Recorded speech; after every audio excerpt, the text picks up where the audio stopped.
There's no normal life, Wyatt. Only life. This quote is from Doc Holliday and applies very well to what Wyatt Earp did in his life. Wyatt was always looking for a simple, normal life, but that life constantly eluded him. However, his life was one of the most colorful lives of a Western lawman. His life included three main parts: his early life, his career as a lawman, and his late life. Wyatt Earp was born in Illinois and moved to Pellet, Iowa at the age of 2. This is according to an article on legendsofamerica.com.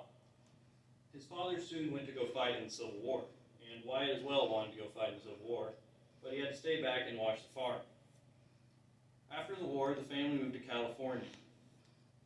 On the trip to California, Wyatt drove one of the family's wagons, and he had 2 chances to fight the Indians on his way to California.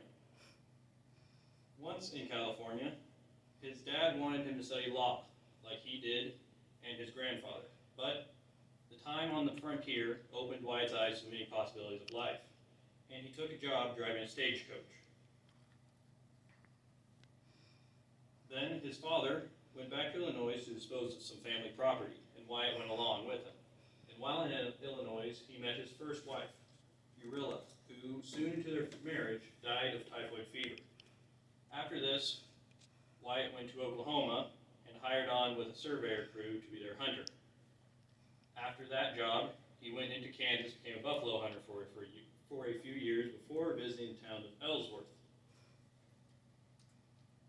Now, these pictures are of Wyatt Earp probably right around when he was 21, 22. So Ellsworth started his career as a lawman. While visiting Ellsworth, he watched the marshal get shot down by a famous gunman named Ben Thompson. Wyatt was sitting in a saloon and said to himself, "It's none of my business, but if it was, I'd get a gun and go arrest or kill Ben Thompson."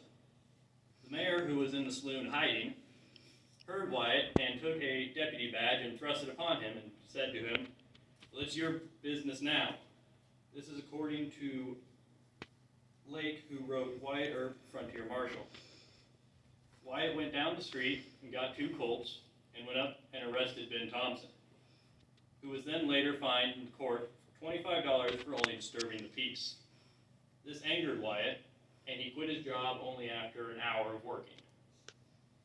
Now Wyatt went to Wichita to try his hand in the cattle business. However, the news of his arrest of Ben Thompson had already made it down to Wichita, and he was soon offered the job as a deputy marshal. His first job in Wichita was trying to tame the rowdy Texans, and his idea to do that was to humiliate one of their leaders, who was sitting on a porch in a chair, and Wyatt walked up to him, pulled him out of the chair, and threw him in the street. This angered the Texans, and he had to have many stare-downs with them throughout his career in Wichita. However, once Wichita started to calm down, Dodge City called upon him to help. Wyatt arrived in Dodge in 1876, and he was hired as assistant marshal. His first way to tame the town was to implement a deadline, which was basically one street in town, and anyone north of the street couldn't carry a firearm, or they'd be arrested. Now, while in Dodge, some bandits robbed a train, and he had to go out and find them. And on his trip, he found one of his lifelong friends, Doc Holliday. When he came back to town, the Texans didn't like the way Wyatt was policing, so they made many attempts on his life. And one time, Doc had to come out and help Wyatt. Once Dodge was tamed, Wyatt moved his eyes to Tombstone, Arizona, which was a bustling silver town at the time. Now these pictures are of Wyatt Earp, the right one for you guys. This one is Wyatt Earp and Bat Masterson when they were deputies in Dodge, and this is the entire deputy force of Dodge.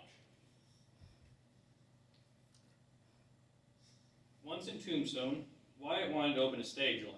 However, he already learned of two already running the town, so he became a deputy instead. He was also hired on by Wells Fargo to protect their shipments of gold and silver coming out of Tombstone. The one day he was not riding shotgun, the stage got robbed. So he rounded up a posse and went out to find the outlaws. However, the sheriff of the town was very nice to the outlaws, and once Wyatt sent them back to town, he simply let them go. This angered the Earps and made a bunch of tension between them and the outlaws. The outlaws started to boast, saying they were going to kill the entire Earp family. So the Earps went down to the OK Corral to try to arrest the outlaws. Once they got there, the outlaws went for their guns. And a gunfight ensued. The gunfight only lasted 30 seconds, but it resulted in the death of 3 outlaws, and Virgil and Morgan, 2 of Wyatt's brothers, and Doc Holliday being wounded. After the shootout, the sheriff came out of his hiding place in the photography business and arrested the Earps and Doc for murder. This is according to Green and Stanford, who wrote Wyatt Earp. The court soon cleared the Earps and Doc Holliday of any wrongdoing, and the rest of the outlaws did not like that, so they went out to hunt for the Earps. They shot Virgil Earp, his brother, in the arm when he was driving away, and Morgan Earp in the back while he was playing pool, killing him. Wyatt and Doc set out for revenge. They killed a few of the outlaws before fleeing to Colorado because the sheriff had got a warrant for their arrest. Once in Colorado, Wyatt and Doc split up, and Wyatt went to Nome, Alaska, to open the first wooden saloon in the town. After he ran the saloon for a few years, he came back to Colorado to try his hand at mining. He had very good luck with the Happy Days copper and gold mines and some oil wells in California. The remainder of his life was mainly spent managing his claims, and Wyatt Earp died January 13th, 1929, at the age of 80. In conclusion, Wyatt Earp once said, "The greatest consolation I have in growing old is the obscurity I haven't been able to get in life." While Wyatt's life was extremely colorful, he merely just wanted to be left alone and live a normal life.